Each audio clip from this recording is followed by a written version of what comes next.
député Marie-Angélique laaj bi nga laaj dafa am solo te daf may permettre ma yeggali li ma jotuloon yeggali sànq ci tontu boobu da nga laaj question lan mooy priorité yi ma doon wax sànq fi ñu fekk réew mi ak li ñuy liggéey pour redresser ko d'abord ci cadre financement bi ba léegi ndax tudd naa ci yu bëree bëri yoo xam ne maa ngi woon ci ressources naturelles yi Sénégal daanaka li muy am ci ressource naturelle am du dara yàgg nañ ko wax fii ba saa ko waxee ñu jóg wax mais li ñu négocier ak ni ñu ko négocier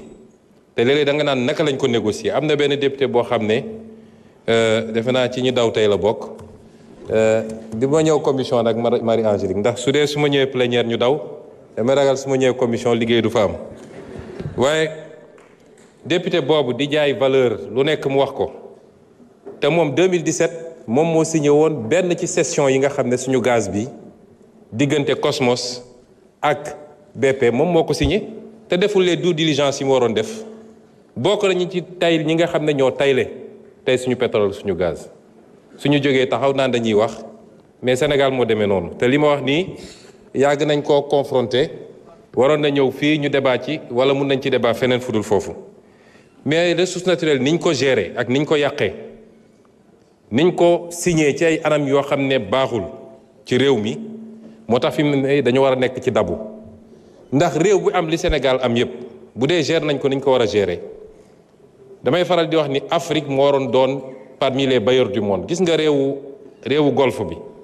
tey dañoo bokk ci les bailleurs du monde est-ce que xam ngeen ni am na réew yoo xam ne amuñu bor wala dañuy obligé fabriquer leur dette pour des raisons strictement économiques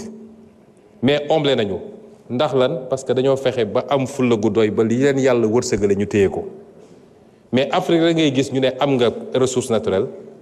xoolal lu mel ni phosphate bi te ñun amuñu ci dara ñu ngi koy exploiter fii phosphate bi day régler problème bi yu bëri y compris le problème de l'agriculture parce que ministre mi ngi wax naan di ngeen gis su ngeen musul gis ay bateau engrais yu jógee fële mais ñun waruñu woon andi bateau engrais fii suñu gérer woon ni ñu gérer suñu phosphate bi loolu bokk na ci piliers yoo xam ne liggéey bu ñu tàmbali la di ko liggéey primature ma dénk ko ay nit ñi ko mate gis nga suñu defaraatee suñu bopp rek marché soo jëlee marché public yi li ñu jot a renégocier ci marché public rek dépassé na 60 milliards loo xam ne lu régime bi fi jógee signé woon la ba pare ay surfacturation yoo xam ne 20 milliards ici 10 milliards là-bas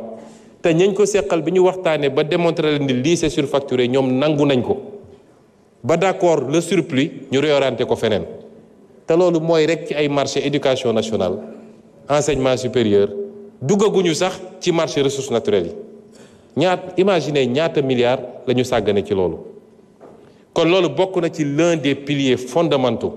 la réappropriation de la souveraineté sur nos ressources naturelles moo tax la ñu am ci phosphate Matam nga xam ne commencé guñ ko exploiter ñun bi ñëwee dañ ne duñ ko def ni ñu ko daan defee on veut l'exploiter ici am nos unités industrielles ici ñu transformer ko fii lañ ci soxla ñu jël ko li ci des ñu exporter ko c'est ça notre modèle et c'est pourquoi il est totalement différent de ce que les gens faisaient maintenant on a un besoin de financement dañoo fekk réew mi ci situation boo xam ne bu doy waar la tey bu ñu amee accord ak lu mel ni FMI suñu besoin en financement peut-être ci année bi ñu nekk ni dina doon à peu près 1195 milliards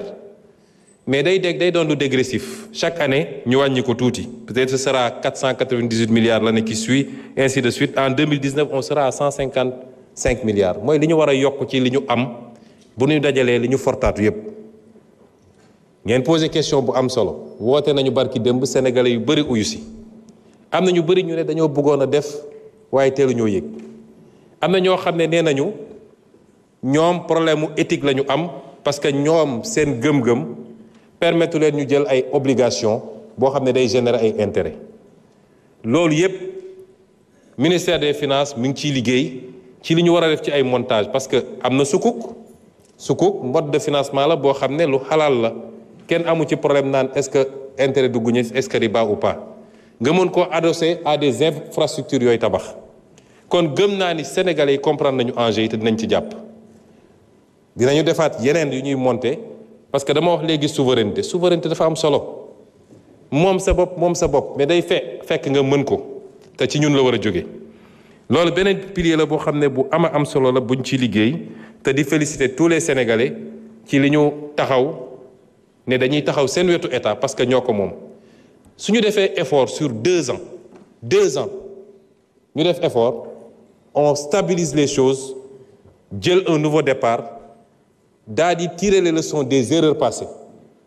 mooy yàkkamti ak bëgg lu fees bëtu nit ñi ba tax nga maquiller ay chiffres dem lépp loo xam ne yéegaloo ko nit ñi jaarul assemblée nationale di ko dugal ci ay comptes maquillés yooyu yëpp ñu tirer ci les enseignements te dem à notre rythme mën nañu def loo xam ne ci 10 ans Sénégal day doon ni ñuy tuddee les dragons d'Asie noonu la ñuy tuddee Sénégal ci loolu la ñu nekk. war nañu tudd aussi lu mel ni les ressources longues yàgg nañ koo tudd naka la ñuy organiser réorganiser à travers la CDC à travers les différentes caisses ba mun a travailler sur l'épargne des Sénégalais parce que am na réew yoo xam ne le premier facteur d'investissement mi ngi jógee ci épargne bi moo tax soo déggee coow li am États-Unis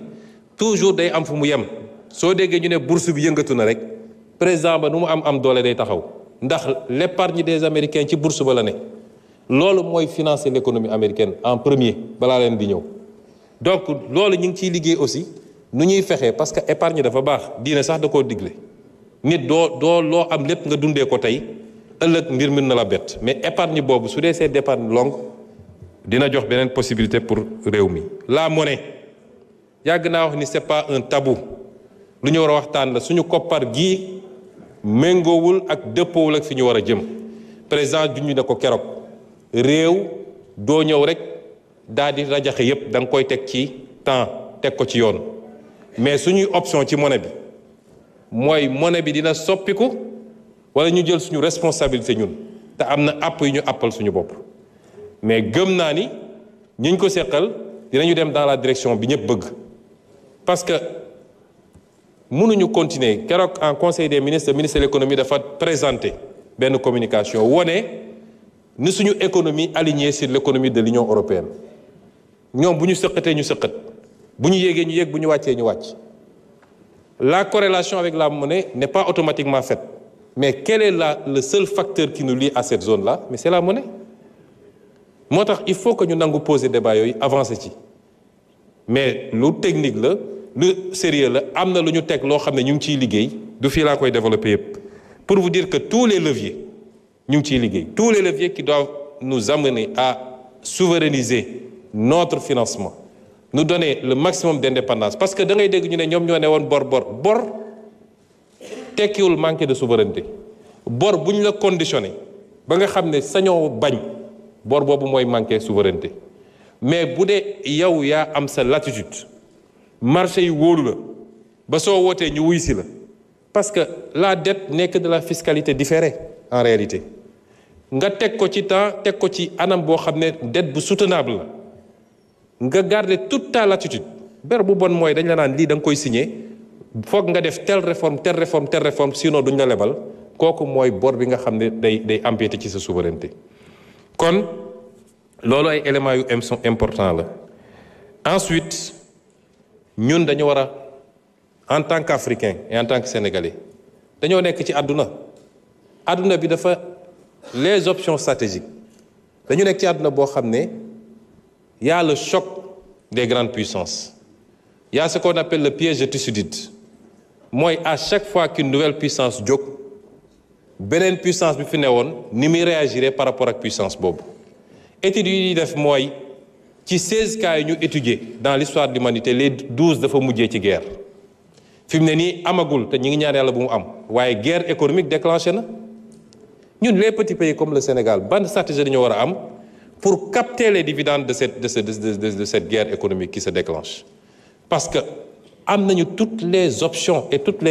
le potentiel qu'il faut l'Afrique doit être le prochain moteur de l'économie mondiale pendant ces 30 ans ça a été la Chine gis nañu essoufflement Afrique suñu régler problème mu évidemment la stabilité dans les pays la sécurité l'instabilité politique qu'il y ait un minimum de consensus entre nous et c'est pourquoi j'en appelle à l'opposition parce que fii y a pas matière à opposer fii amul lu ñu fi opposer fi ñu fekk réew mi def xayma bi ne sénégalais lii moo fi nekk gisuma ku ci war a opposé mais da ngay gis koo xam ne sax même su ciy wax sax oui li fi xew c'est grave et cetera mais ñoom waruñu woon non nous allons dans le sens bi réew mu sa defaru yoon bii la jël kon loolu amul luñ ciy opposé wu les actes qu'on pose pour la bonne gouvernance dans les prochains jours on soumettra ici à l'Assemblée un certain nombre de projets de loi yoo xam ne presque pare na le projet de loi pour réformer l'OFNAC le projet de loi pour les lanceurs d'alerte le projet de loi pour l'accès à l'information parce que citoyen bu nekk war na mun a am accès à l'information qu'est-ce que le Premier ministre fait qu'est-ce que tel ministre fait qu'est-ce que tel directeur général fait le projet de loi pour la déclaration de patrimoine ñu généraliser ko ba képp ku yor responsabilité publique ñu xam lan nga yor mais loolu est-ce que am na matière à opposition les options ñu jël stratégiquement pour jëlaat suñu souveraineté économique est-ce que am na matière à opposition kon ñu bàyyi fi loolu yépp bëgg a entraîner le pays dans des débats de personnes à une certaine opposition je dis que la haine ne peut pas être un moteur politique surtout la haine dirigée contre une personne qui vous a rien fait je les rassure c'est pas les attaques crypto-personnelles maa ngi sant yàlla je suis politiquement indestructible ma wax leen ko léegi parce que li ma ne yàllaa ko def saa yu ko soobee moom moo ko fiy dindi mais du nit ku fiy wax di tëb bu ñu génnoon léegi taxaw ci ne bedd bi ku ñëw romb la ku ñëw taxaw nuyoo man maa ngi ciy sant yàlla mais ñun réew mi moo ñu soxal moo tax si on a une opposition républicaine elle n'a qu'à s'opposer de manière républicaine nañu ñëw wax ci mbay mi nañu wax ci càmm gi nañu wax ci ressources naturelles yi nañu wax ci les programmes et les objectifs sur ce terrain nous sommes ouverts au dialogue nous sommes ouverts au débat contradictoire comme je le fais ici à l'Assemblée mais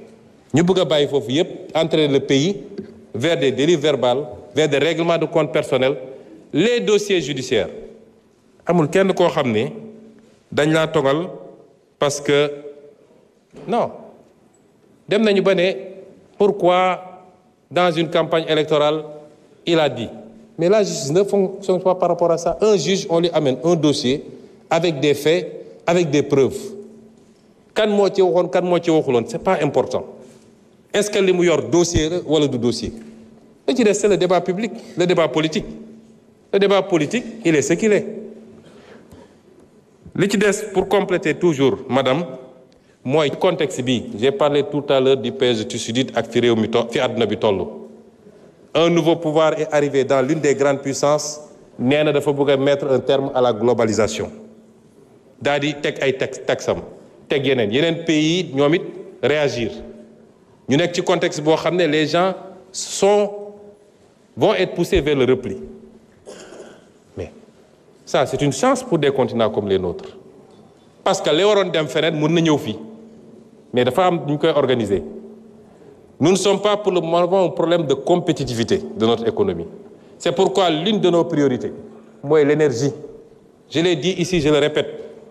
réew munoo industrialiser wu munoo développer une économie tant que tu as une énergie qui coûte ce qu'elle coûte au Sénégal c'est-à-dire plus de 100 francs le kilowattheure suñu plus grand pari et suñu plus grand défi dans les 5 ans mooy ramener le prix du kilowattheure maximum à 60 francs le ministre de l'Énergie vous l'a dit l'autre jour et c'est pourquoi nous avons dit suñu gaz bi mënuñu ko bàyyi mu génn noonu gaz bi suñu priorité mooy luñ ci mën a andi mettre toutes nos centrales au gaz faire de nouvelles centrales au gaz je vous ai dit à l'origine 2050 on a un objectif de 10 000 kWh 10 000 mégawatts on a produit 1800 aujourd'hui imaginez le gap le solaire ne pourra pas tout combler moo tax ñu ne suñu oléoduc bi suñu gazoduc bi war a andi gaz bi fii mooy suñu priorité l'énergie est une question de sécurité nationale même et c'est pourquoi en dehors de l'aspect économique il y a l'aspect domestique parce que dans le budget des ménages l'énergie coûte très cher moo tax dégg ngeen coow centrale West Africa Energy bi quand je suis arrivé j'ai dit au président je prends en main ce dossier parce que mënuñu bàyyi un secteur aussi stratégique ñu ne